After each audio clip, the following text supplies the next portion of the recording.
नमस्कार,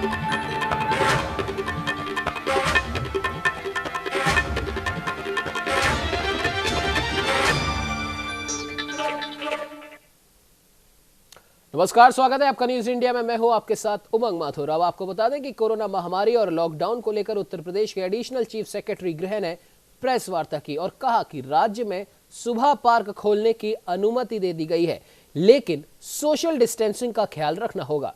तो वहीं समय के बारे में भी जानकारी दे दी जाएगी। उत्तर प्रदेश के प्रमुख सचिव स्वास्थ्य अमित मोहन प्रसाद ने कहा कि पिछले 24 घंटे में कुल 197 नए मामले सामने आए, जिनमें कुल सक्रिय मामले 2680 हैं, जिसमें से ठीक हो चुके मामलों की संख्या 3698 है। वहीं अब तक 170 मौतें हो चुकी हैं।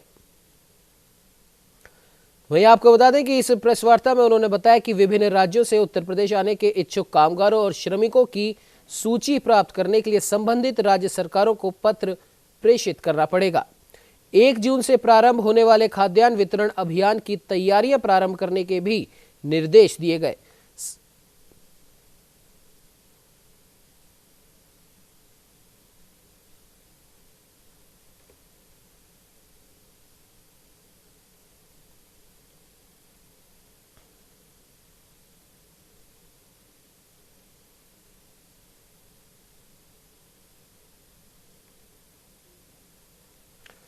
तो इस पर बात करने के लिए हमारे साथ हमारे संवाददाता मनीष कुमार मिश्रा फोन लाइन पर मौजूद है। मनीष जी, जिस प्रकार से आज अवनीश अवस्थी जी की प्रेस वार्ता में एक महत्वपूर्ण संदेश दिया गया, या फिर यूं कह सकते हैं कि निर्देश दिया गया, मॉर्निंग वॉक के लिए सुबह पार्क खोलने की अनुमति दी गई है और साथ ही साथ ये भी कहा गया है कि इसमें सोशल डिस्टेंसिंग का विशेष ध्यान रखना पड़ेगा। तो क्या हम ये मान लें कि अब सरकार धीरे धीरे नॉर्मल एक रूटीन लाने की कवायद शुरू कर चुकी है?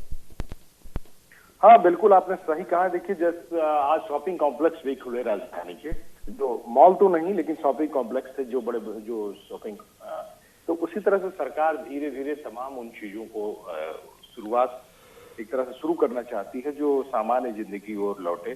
तो अगर इस तरह का एक जो आदेश सुबह, हालांकि रोक लगी थी पूरी सख्ती से कि कोई भी बाहर सुबह नहीं जाएगा, मॉर्निंग वॉक नहीं जाएगा, और इसलिए कि उसके पीछे का कारण यही बताया गया था कि शायद सोशल डिस्टेंसिंग का पालन न हो, कोरोना का संक्रमण ज्यादा है, तो लिहाजा कहीं न कहीं एक सामान्य दिनचर्या की ओर ले जाने की कोशिश है ये आदेश। बिल्कुल मनीष जी, और साथ ही साथ उन्होंने श्रमिक स्पेशल ट्रेनों को लेकर भी महत्वपूर्ण जानकारी दी। उन्होंने कहा कि 25 मई तक जो ट्रेनें चली हैं उनमें कई हजारों लाखों की संख्या में श्रमिक वापस आ चुके हैं और उनकी जो स्किल मैपिंग का जो कार्य है वो बहुत ही जल्द वो पूरा हो जाएगा। क्या कुछ कहना चाहेंगे इस पर? देखिए, 16 लाख श्रमिकों की मैपिंग का काम पूरा हो चुका है, जो आज मुख्यमंत्री ने खुद आधिकारिक रूप से जानकारी दी। टीम 11 के बैठक के दौरान उन्होंने बताया कि कर लिया गया है। 25 लाख श्रमिक उत्तर प्रदेश में आ चुके हैं। ये जो आंकड़ा है ये सरकार का है कि कितने लोग आ चुके हैं।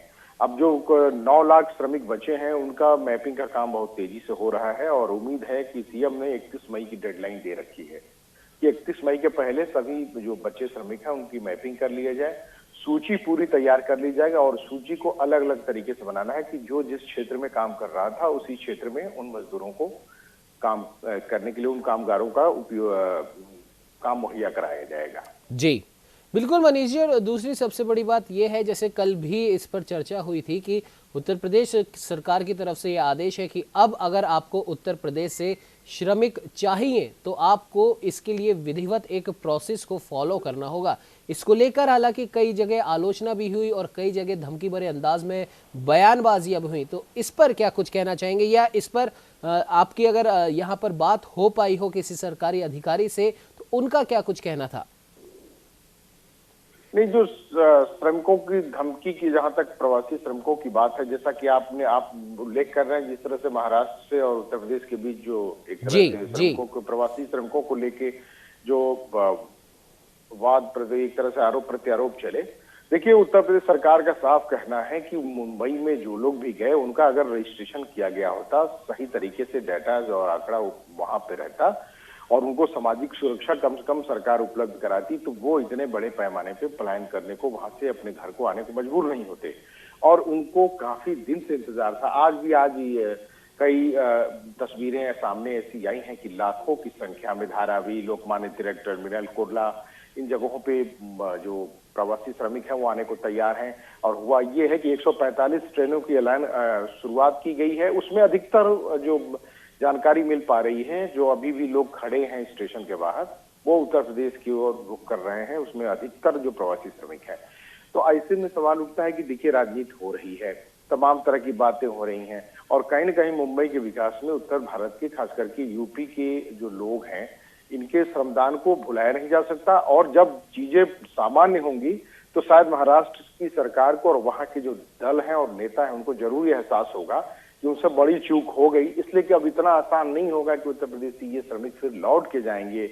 और जो विकास की गति थी, जिस तरह की थी, मुंबई को देश का आर्थिक राजधानी माना जाता है, तो ऐसे में उस आर्थिक राजधानी को कितना नुकसान होगा, ये तो जब सामान्य हालात होंगे तब पता चलेगा। बिल्कुल मनीष जी, आपने सही कहा। और फिलहाल इस खबर पे तमाम जानकारी देने के लिए आपका बहुत बहुत धन्यवाद।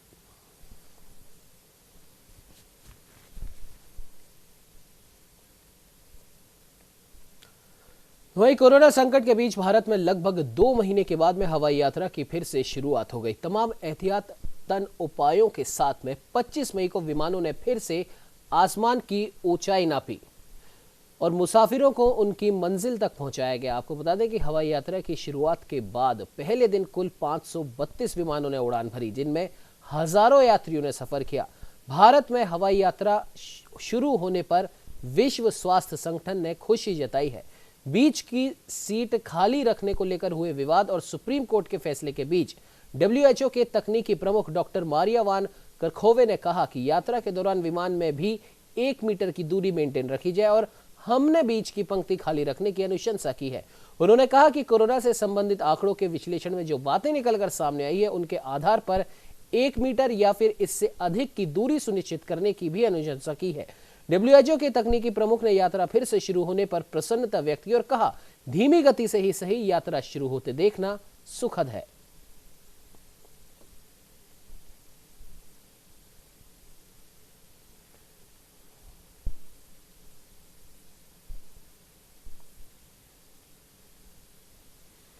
आपको बता दें कि भारत में एक लंबे इंतजार के बाद में हवाई सेवाओं की शुरुआत की गई और जिस प्रकार से इन हवाई सेवाओं को व्यवस्थित किया गया है, जो सोशल डिस्टेंसिंग की पालना अंदर प्लेन में की गई है, उसकी अनुशंसा खुद WHO के चीफ ने भी करी है। उन्होंने कहा कि जिस प्रकार से ये व्यवस्थाएं की गई हैं वो वाकई में काबिल तारीफ है और बीच की सीट जो खाली रखी गई है उसका उन्होंने विशेष तौर पर उल्लेख किया। और सबसे बड़ी बात यहाँ पर यह है कि 1 मीटर की दूरी जरूरी है, जिसे इन हवाई सेवाओं में मेंटेन किया गया है और साथ ही साथ सामाजिक दूरी का पालन किया जाए, ऐसा भी उन्होंने उल्लेख किया।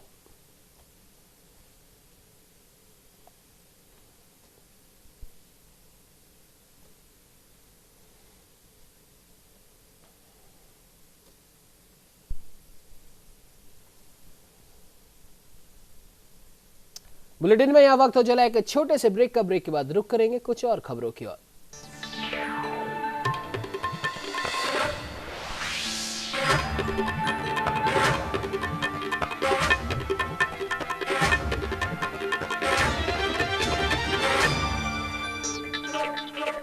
ब्रेक के बाद स्वागत है आपका न्यूज इंडिया में। आइए रुक कर लेते हैं कुछ और प्रमुख खबरों की ओर। आपको बता दें कि अमेरिका में कोरोना वायरस के कारण हुई मौतों का आंकड़ा तेजी से 1 लाख की ओर बढ़ रहा है और बीते 24 घंटों में अमेरिका में कोरोना महामारी की वजह से 532 लोगों की मौत हुई। इसी के साथ अब कुल मौतों की संख्या 98,218 तक पहुंच गई है, जो किसी भी देश में सबसे अधिक है। जॉन हॉपकिंस यूनिवर्सिटी के डेटा के अनुसार अमेरिका में अब तक कोरोना वायरस के 16 लाख से भी अधिक केस रिपोर्ट हो चुके हैं, जो दुनिया में सबसे अधिक है। अमेरिका में 24 घंटों में हुई मौतों का यह आंकड़ा कुछ दिनों में सबसे कम है। अमेरिका में एक तरफ लगातार मौतों का आंकड़ा बढ़ रहा है, तो अब देश को खोलने के लिए काम शुरू हो रहा है। राष्ट्रपति डोनाल्ड ट्रंप की ओर से सभी राज्यों को कहा गया है कि वो अपने यहां छूट देना शुरू करें और बाजार, चर्च, स्कूल सब खोलना शुरू करें। और इतना ही नहीं, डोनाल्ड ट्रंप की ओर से चेतावनी दी गई है कि अगर राज्य ऐसा नहीं करते हैं तो राष्ट्रपति की ताकत इस्तेमाल करके खुद ही आदेश जारी कर देंगे।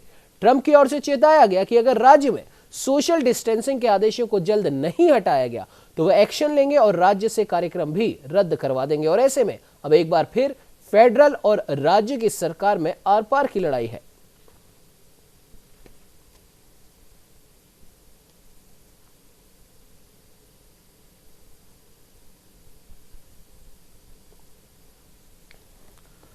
वहीं दुनिया जहां इस वक्त कोरोना वायरस के संकट से निपट रही है और इसी बीच प्रधानमंत्री नरेंद्र मोदी ने बांग्लादेश की प्रधानमंत्री शेख हसीना से बातचीत की। प्रधानमंत्री मोदी और बांग्लादेश की प्रधानमंत्री शेख हसीना के बीच फोन पर जो बातचीत हुई, उस दौरान पीएम मोदी ने शेख हसीना से चक्रवात अम्फान और कोरोना वायरस के हालातों पर भी चर्चा की। प्रधानमंत्री मोदी ने कहा कि इस चुनौतीपूर्ण समय में बांग्लादेश को भारत का निरंतर समर्थन मिलता रहेगा। दोनों नेताओं ने दोनों देशों में चक्रवात अम्फान से हुए नुकसान का अपना आकलन साझा किया।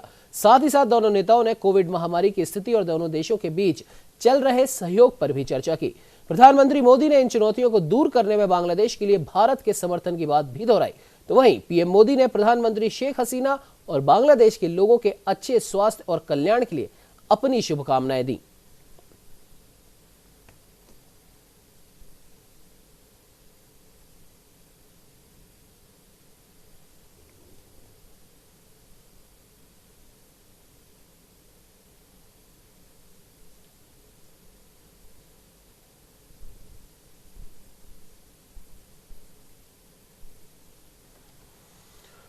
तो वही Bharatiya Janata party corona virus की महामारी के बावजूद नरेंद्र मोदी सरकार के दूसरे कार्यकाल की पहली वर्षगांठ पर पूरे देश में अभियान चलाएगी। हालांकि बीजेपी इस महामारी को देखते हुए इस अभियान को डिजिटल माध्यम से ही चलाएगी। पार्टी केंद्र सरकार की उपलब्धियों के बारे में जन जन को बताने का अभियान चलाएगी। मोदी सरकार के दूसरे कार्यकाल की पहली वर्षगांठ के अवसर पर बीजेपी के राष्ट्रीय अध्यक्ष जेपी नड्डा भी संबोधित करेंगे। जेपी नड्डा का यह संबोधन फेसबुक लाइव के जरिए होगा और हर स्तर पर वर्चुअल तरीके से रैली का भी आयोजन किया जाएगा। असल में मोदी सरकार और बीजेपी को इस महीने सत्ता में दोबारा आए 1 साल हो रहे हैं, मगर कोरोना संकट को लेकर अभी तक ये साफ नहीं था कि बीजेपी अपनी पहली वर्षगांठ को कैसे मनाएगी। नरेंद्र मोदी के नेतृत्व वाली केंद्र की एनडीए सरकार 30 मई को अपने दूसरे कार्यकाल का पहला साल पूरा कर रही है, लेकिन कयास लगाया जा रहा है कि इस अवसर पर ना ही कोई समारोह आयोजित किया जाएगा और ना ही कार्यकर्ताओं का कोई सम्मेलन होगा।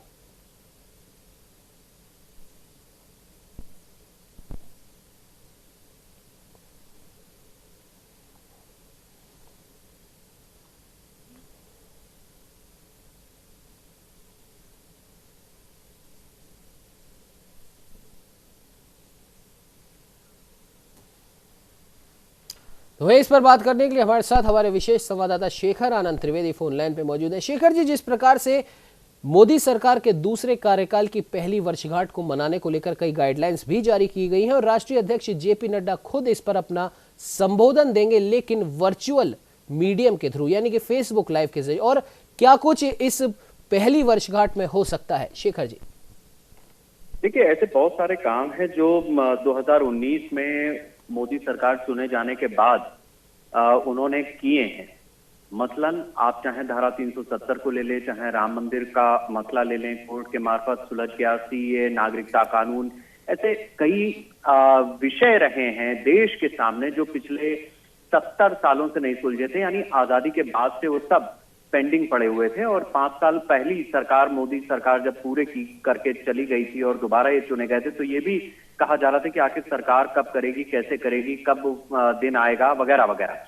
ये सारी चीजें अब 1 साल पूरा होते होते मोदी सरकार ने न सिर्फ करके दिखा दी है, बल्कि उससे ज्यादा कहीं आगे बढ़ चुकी है। उन फैसलों के ऊपर क्रियान्वयन भी शुरू हो गया है। जम्मू कश्मीर के हालात आप देख लें, सीए का विरोध पूरी तरीके से खत्म हो चुका है। और उन सबसे भी आगे दुनिया के सामने जो सदी की सबसे बड़ी समस्या आई है, इस कोरोना त्रासदी में जिस तरीके से सरकार ने एक्शन लिए हैं, जिस तरीके से फैसले लिए हैं और उससे निपटने की कोशिश की है, लोगों के एक सिरे में, सूत्र में बांधे रखा है, ये सब ऐसी उपलब्धियां हैं जिसका सरकार गुणगान करना चाहे तो भी और ना करना चाहे तो भी स्वतः लोगों के जहन में ये बातें रहेंगी, क्योंकि जम्मू कश्मीर का मसला जैसे सुलझा वो लोगों के जहन में रहेगा।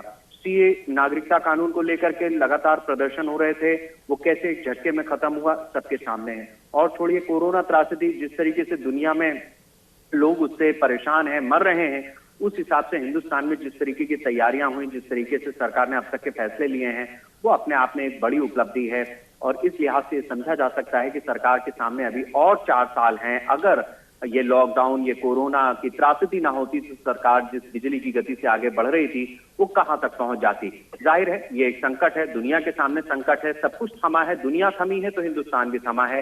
लेकिन जब दुनिया चलना शुरू करेगी, हिंदुस्तान भी चलना शुरू करेगा, तो फिर शायद एक लंबी दौड़ अभी हिंदुस्तान की देखना बाकी है।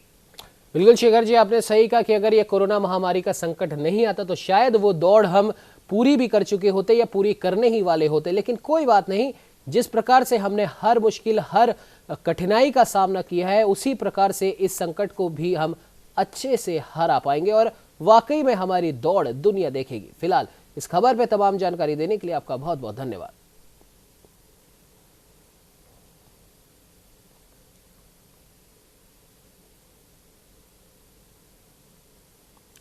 तो वहीं कांग्रेसी नेता राहुल गांधी ने एक बार फिर प्रेस वार्ता कर मोदी सरकार पर निशाना साधा और लॉकडाउन फेल होने का आरोप लगाया। राहुल गांधी ने कहा कि प्रधानमंत्री नरेंद्र मोदी ने 2 महीने पहले कहा था कि हम 21 दिन में कोरोना वायरस को हरा देंगे, लेकिन अब 60 दिन के बाद हमारे देश में कोरोना वायरस तेजी से बढ़ रहा है और लॉकडाउन को हटाया जा रहा है।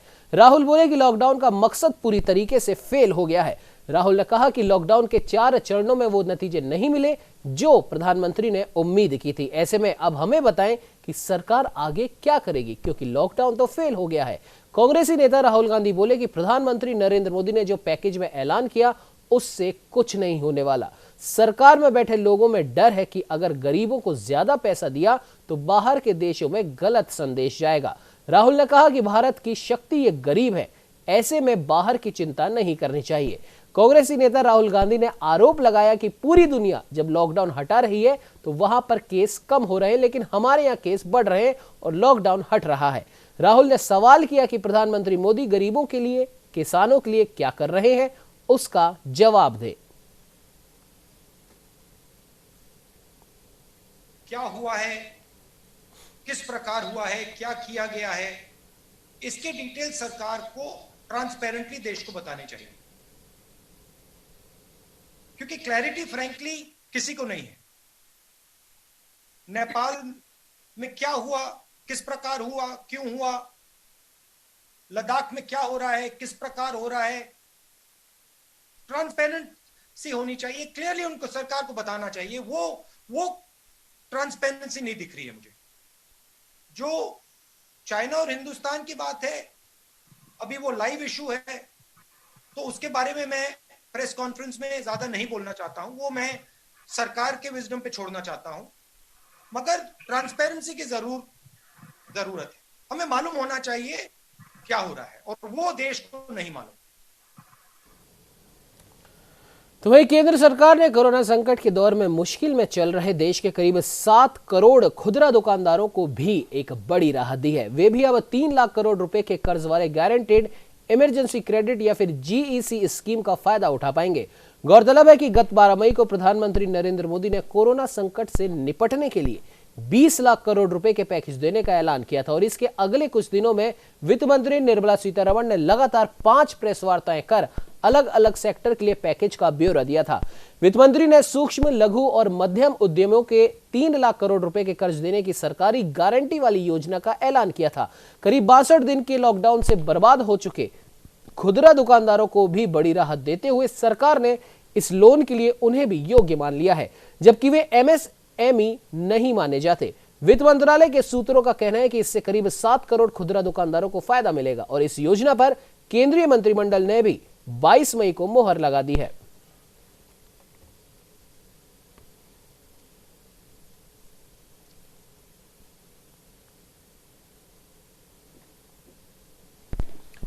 वहीं देश में कोरोना वायरस का महासंकट चल रहा है और इससे सबसे अधिक प्रभावित जो राज्य है वो है महाराष्ट्र। लेकिन महाराष्ट्र में ही एक बार फिर सियासी गर्मियां तेज हो गई हैं। यहां उद्धव सरकार को लेकर कई तरह की अटकलें लगाई जा रही हैं और इस बीच मुख्यमंत्री उद्धव ठाकरे ने एनसीपी प्रमुख शरद पवार से मुलाकात की। बीते कुछ दिनों से लगातार महाराष्ट्र में सियासी उठापटक हो रहा है और इसी बीच बीते दिनों उद्धव ठाकरे और शरद पवार की मुलाकातें हुई हैं, जिसमें दोनों नेताओं ने मौजूदा हालात को समझा।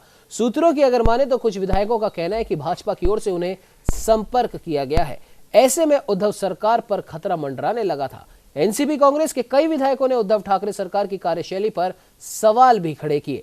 इसी बीच शरद पवार संजय राउत की मुलाकात हुई और फिर शरद पवार और उद्धव ठाकरे मिले। इधर हलचल मचना शुरू हुई तो संजय राउत ने ट्वीट किया। शिवसेना सांसद ने लिखा कि महाराष्ट्र सरकार पूरी तरह मजबूत है और जो लोग इसे अस्थिर करना चाहते हैं उनके पेट में दर्द है। संजय राउत ने वार किया कि विपक्ष को क्वारंटाइन हो जाना चाहिए।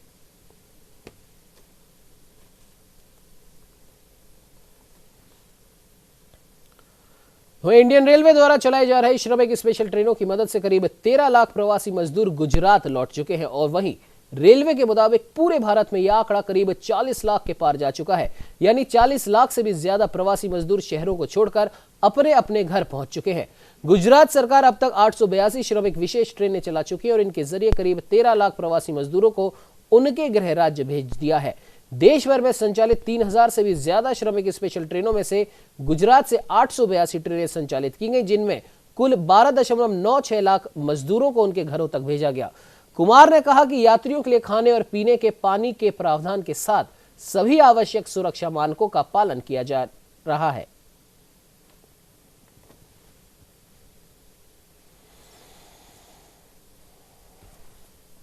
वहीं टीवीएस मोटर कंपनी भारत की पहली कुछ 2 व्हीलर निर्माता कंपनियों में शामिल हो गई है जिसने कोरोना वायरस महामारी और लॉकडाउन के चलते अपने कर्मचारियों के वेतन में कटौती का ऐलान किया।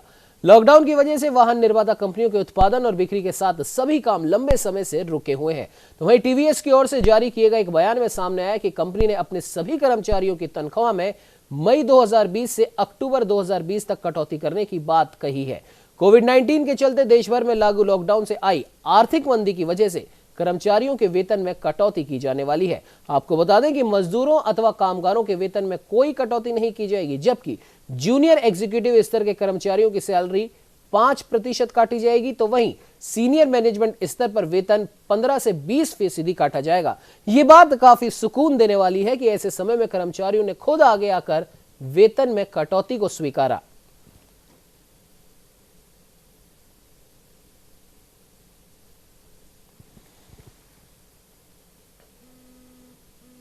इस बुलेटिन में फिलहाल इतना ही। आप बने रहिए हमारे साथ और देखते रहिए न्यूज़ इंडिया।